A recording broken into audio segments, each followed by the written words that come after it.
The city never slept, but it also never forgave. Sasha Wells knew that better than most. She had been a private detective for 11 years, working out of a small office on the 4th floor of a building that smelled of old coffee and wet cardboard. Her cases were usually small: cheating spouses, stolen dogs, insurance fraud. Nothing that made the news. Nothing that put her in danger. That changed on a Tuesday afternoon when a man named Victor Cross walked through her door. He was tall, clean-shaven, dressed in a gray suit that cost more than her monthly rent. His voice was calm, almost too calm. He said his business partner, a man called Julian Reed, had disappeared 4 days ago. No calls, no messages, no activity on his credit cards. The police said adults could vanish if they wanted to. But Cross insisted Reed would never leave without a reason. Sasha asked for the usual fee up front. Cross paid double in cash. Then he handed her a small USB drive. He said it was the only thing left on Reed's desk before he vanished. An encrypted file. No one could open it. Sasha took the drive and told him she would start the next morning. Cross smiled and said she had exactly 72 hours. After that, he explained, certain bank accounts would be closed and certain people would disappear. He did not say who those people were. He simply left. Sasha looked at the drive in her palm. It felt heavier than plastic should, as if the secrets inside had physical weight. Sasha did not sleep that night. She sat in her office with the door locked and the blinds drawn. On her screen was the encrypted file. The name was simple: project_omega.enc.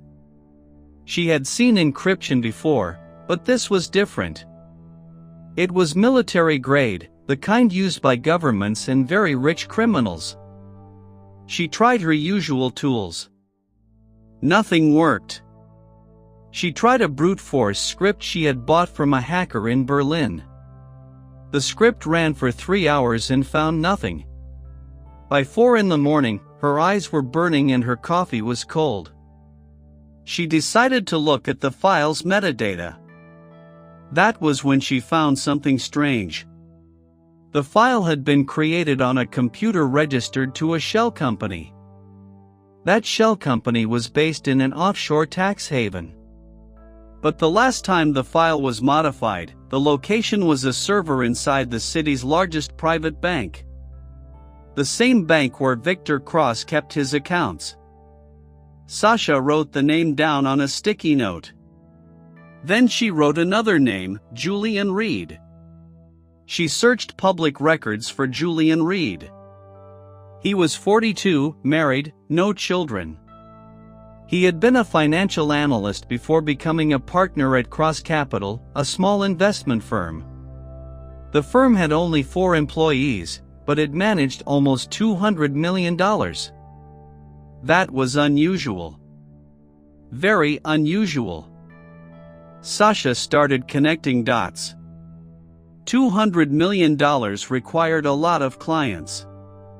But Cross Capital had almost no online presence. No website. No social media. No reviews. It was invisible. And invisible money was never clean money. The smell of old coffee returned as dawn broke outside her window. At 7 in the morning, Sasha left her office and took a bus across town. She went to the last place Julian Reed had been seen, a parking garage near the financial district. Security cameras covered every corner, but the police had already taken the footage. Sasha had a contact inside the precinct, a detective named Laura Finch. They had worked together on a fraud case 3 years ago. Laura owed her a favor. Sasha called and asked for a copy of the footage. Laura hesitated but agreed to meet at a diner near the waterfront. 1 hour later, They sat across from each other in a vinyl booth. Laura slid a USB stick across the table. She said the footage showed Julian Reed parking his car at 9:15 on a Monday morning. He walked toward the elevator, then stopped. Someone called his name. The man was off camera, but Julian turned and walked back toward a black sedan. The sedan had no license plate. Julian got inside. The sedan drove away. That was the last image of Julian Reed. Laura said the police had classified the case as a voluntary disappearance. No signs of struggle. No ransom note. No evidence of a crime. Sasha asked about the black sedan. Laura said the car had been rented 3 days earlier using a fake ID. The rental company had no useful records. The case was cold. Sasha thanked Laura and paid for the coffee.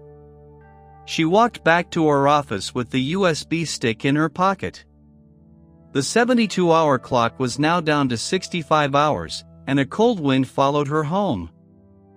Back in her office, Sasha focused on the encrypted file again. She decided to stop trying to break the encryption and start looking for the key. Every encryption had a key. The key was usually a password or a biometric marker. Since the file had been modified on a bank server, the key might be stored there too. But bank servers were not accessible to private detectives. Sasha had to think differently. She searched for news articles about the bank. The bank was called Meridian Trust. 6 months ago, a junior employee had been fired for accessing client files without authorization. His name was Aaron Pike. Sasha found him on social media. He had studied computer science and now worked at a phone repair shop on the east side. She went to see him. Aaron was a thin man with nervous eyes. He agreed to talk only after Sasha promised not to record him. She asked about the bank's security. Aaron said the internal network had a backdoor left over from an old software update. He had used it to look at client files out of curiosity. He was caught and fired. But the backdoor was never closed. He gave Sasha the details on a piece of paper. She thanked him and left. She knew using the backdoor was illegal. But Victor Cross had given her 72 hours. And something about his calm smile made her want to dig deeper. That night, she logged into a virtual machine and connected to the Meridian Trust network. The backdoor worked. She found the server where the encrypted file had been modified. And there, buried deep in the system logs, was the encryption key. The key was a 16-character string. Sasha typed it into her decryption software and watched the progress bar move slowly across the screen. At 47%, the file opened. What she saw made her sit back in her chair. The file contained a series of financial records spanning 4 years. They showed money moving between dozens of shell companies in different countries. The amounts were huge, millions of dollars transferred in small increments to avoid detection. Each transfer was labeled with a code. But the most disturbing part was the last page. It was a list of names. 7 names. Each name had a date and a dollar amount next to it. The dates were all in the past 2 years. The amounts ranged from $50,000 to $200,000. And the names were not random. Sasha recognized 3 of them. One was a city council member. Another was a federal prosecutor.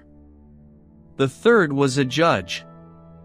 Sasha realized she was looking at a bribery network. Someone had been paying public officials to look the other way. And the money was coming from the same shell companies that fed into Cross Capital. Victor Cross was not just a missing partner's worried friend. Victor Cross was the center of the operation. But why would he hire a detective to find Julian Reed? Unless Julian had taken something. Something that could destroy the entire network. The encrypted file was that something. And now Sasha had it. Her hands trembled slightly as she closed the laptop. Sasha made 3 copies of the decrypted file. One on her laptop. One on an external drive. One on a secure cloud server with a timer that would release the file to 3 journalists if she did not reset it every 24 hours. She learned that trick from an old mentor. Then she sat in the dark and thought. Victor Cross had given her 72 hours to find Julian Reed. But she had not found Julian. She had found proof that Cross was a criminal.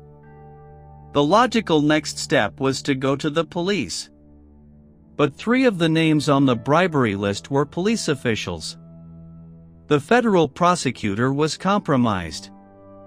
The judge was compromised. Who could she trust? She called Detective Laura Finch again. Laura did not answer. Sasha left a vague message. I need to show you something about the Reed case. Meet me at the usual place. No phones. Then she packed a bag. She put the external drive in a sealed envelope and wrote an address on it. The address belonged to a journalist she had never met but whose work she respected. If something happened to her, the envelope would be mailed automatically by a service she paid for monthly. It was her dead man's switch. At 10:30 that night, Sasha left her office through the back door. She walked 3 blocks and took a taxi to a different diner, not the one where she had met Laura. She waited. Laura never showed. Instead, a text message arrived from an unknown number. It said, "Stop looking for Julian. He is not missing. He is dead. And you will be too if you open that file again." The screen glowed blue in the dark diner booth. Sasha did not panic. She had been threatened before. But this was different. The text knew about the file. The only people who knew about the file were Victor Cross, Julian Reed, and herself. Cross had given her the file. Julian was dead according to the text. That meant Cross had sent the message. Or someone working for him. Sasha turned off her phone and removed the battery. She paid the diner bill in cash and left through the kitchen exit. She walked for 20 minutes to a 24-hour internet cafe. She bought a prepaid phone and called Laura Finch from a burner number. This time Laura answered. Sasha said, "Don't meet me anywhere. Just listen. Victor Cross is laundering money and bribing officials. Julian Reed found out and took evidence. Cross killed him. I have the evidence now. But I need somewhere safe to stay for 2 days." Laura was quiet for a long time. Then she said, "There is a motel on the south side. Room 12. The owner is my cousin. He will not ask questions. I will come to you tomorrow morning. Do not trust anyone else." Sasha agreed. She took 2 buses and a taxi to the motel. Room 12 had a broken lock and a window that faced a brick wall. It was perfect. She locked the door, pushed a chair under the handle, and sat on the bed with her laptop. The 72-hour clock had 12 hours left. She had 12 hours to figure out how to expose Victor Cross without getting killed. Outside, a dog barked in the distance. Morning came with gray light through the dirty window. Sasha had not slept. She had spent the night mapping the entire money trail from the decrypted file. It was a spider web. At the center of the web was Victor Cross, but the threads extended outward to politicians, law enforcement officers, and even a few journalists who had taken bribes to kill stories. The total amount laundered was close to $180 million. Sasha organized everything into a single document: names, dates, bank account numbers, transaction hashes. She also added the footage from the parking garage and the metadata from the encrypted file. Then she heard a knock on the door. 3 short knocks. Then 2 long ones. That was the signal Laura had described. Sasha opened the door. Laura Finch stepped inside, looking tired and worried. She carried a paper bag with sandwiches and 2 bottles of water. Laura sat on the edge of the bed and asked to see the evidence. Sasha showed her the document.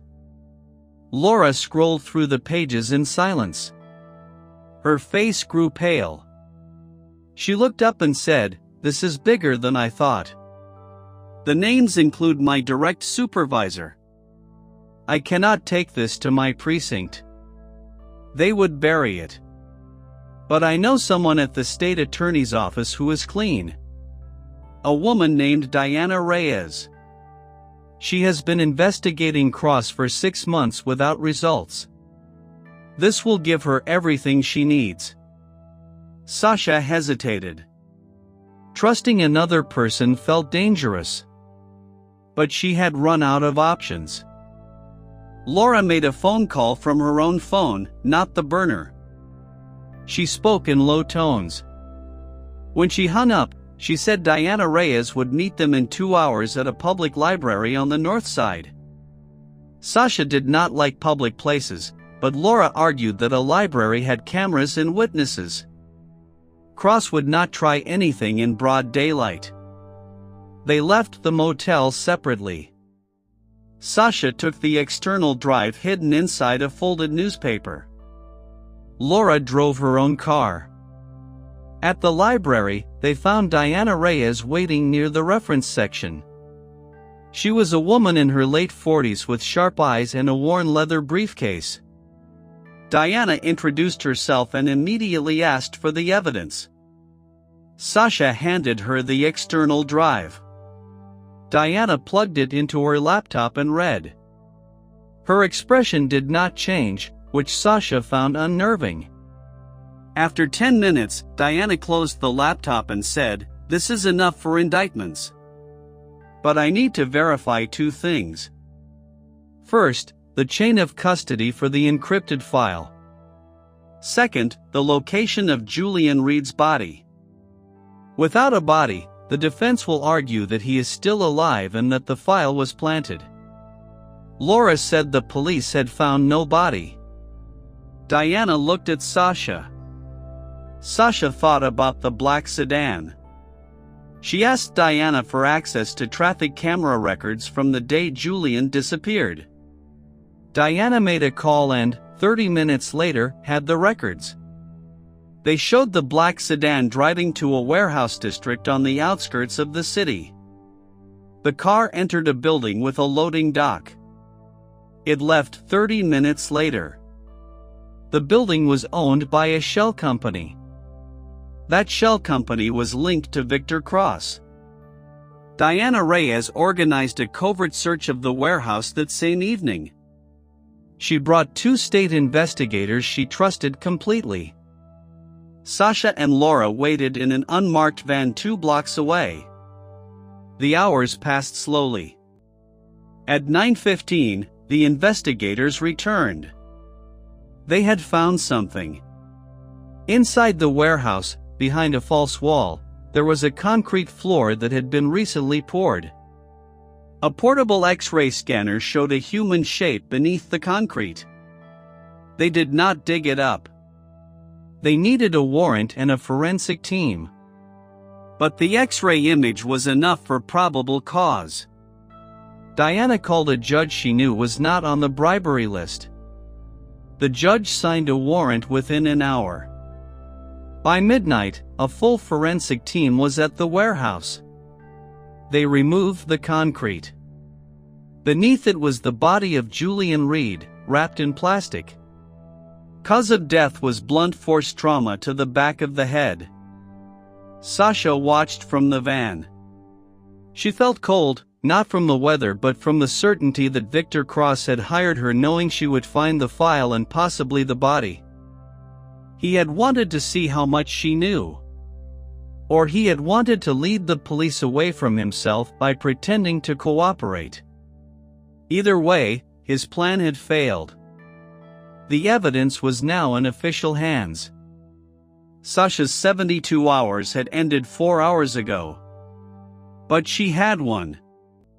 Diana Reyes arrested Victor Cross at his home at 3 a.m. He was still wearing his gray suit. He did not resist. He asked for a lawyer and said nothing else.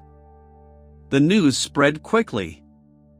By sunrise, the city's media was camped outside the courthouse. The names on the bribery list began to surface. The city council member resigned. The federal prosecutor was suspended. The judge was arrested. Diana Reyes held a press conference and thanked an anonymous private detective. She did not name Sasha. That was intentional. Sasha had asked to remain out of the spotlight. She had seen what happened to witnesses who became famous. They had accidents. They disappeared. She wanted to go back to her small office and her small cases. But first, she had one more thing to do. She went to see Laura Finch at the precinct. She thanked Laura for her help and gave her an envelope. Inside was a cash payment. Not a bribe. Just a thank you. Laura tried to refuse, but Sasha insisted. Then Sasha walked back to her office. The building still smelled of old coffee. She sat at her desk and looked at the USB drive Victor Cross had given her. She snapped it in half and threw it in the trash. The case was closed. Julian Reed had a funeral. His widow did not attend. She had left town weeks ago, reportedly with a large sum of money from a hidden account. Some mysteries remained unsolved. Sasha was fine with that. 2 weeks later, Sasha received a letter. No return address. Inside was a single sheet of white paper. Typed on it were 3 words, "You missed one." There was no signature. Sasha turned the paper over. Nothing. She held it up to the light. No watermark. No hidden text. She checked the envelope for a postmark. It was from a city 200 miles away. She ran the paper through a chemical test she kept in her office. No invisible ink. The message could have been a prank. Or it could have been a warning. Sasha thought about the bribery list. 7 names. All 7 had been arrested or resigned. But the money trail showed payments to an 8th person identified only by a code, X9. That person had never been named in the file. Julian Reed had probably died before he could add the name. Or he had left it out on purpose. Sasha did not know. She folded the letter and put it in a drawer. She locked the drawer. Then she went back to her current case, a missing cat worth $3,000. The cat's owner was an elderly woman who cried when she described its fur. Sasha took the case. She found the cat 2 days later in a neighbor's garage. The cat was fine.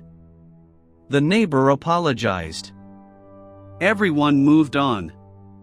But late at night, Sasha sometimes opened that drawer.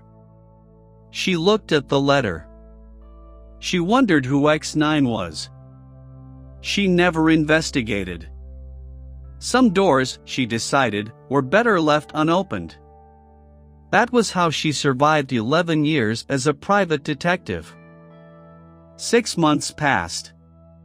Victor Cross was convicted of money laundering, bribery, and second-degree murder. He received a life sentence. Diana Reyes was promoted.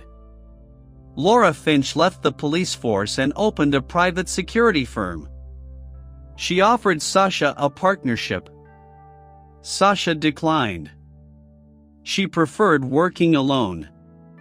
The story of Julian Reed became a true crime documentary. Sasha refused to be interviewed. She watched it from her couch one night. The documentary got many details wrong. They said the encrypted file was found on Julian's computer. They said the black sedan was driven by a known criminal.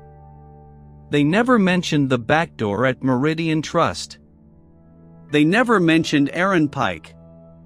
That was fine. Sasha preferred it that way. The fewer people who knew the truth, the safer she was. One evening, while closing her office, she found a small envelope under her door. Inside was a key. A key to a safe deposit box at a bank she had never visited. No note. No explanation. Sasha threw the key in a trash can on her way home. She did not want to know what was in the box. She had learned that knowledge was a weight. And she had carried enough weight for one lifetime.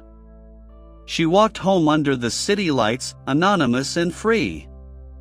The next morning, she opened her office at 9. A new client was already waiting. A simple case, she hoped. But in her line of work, nothing was ever truly simple.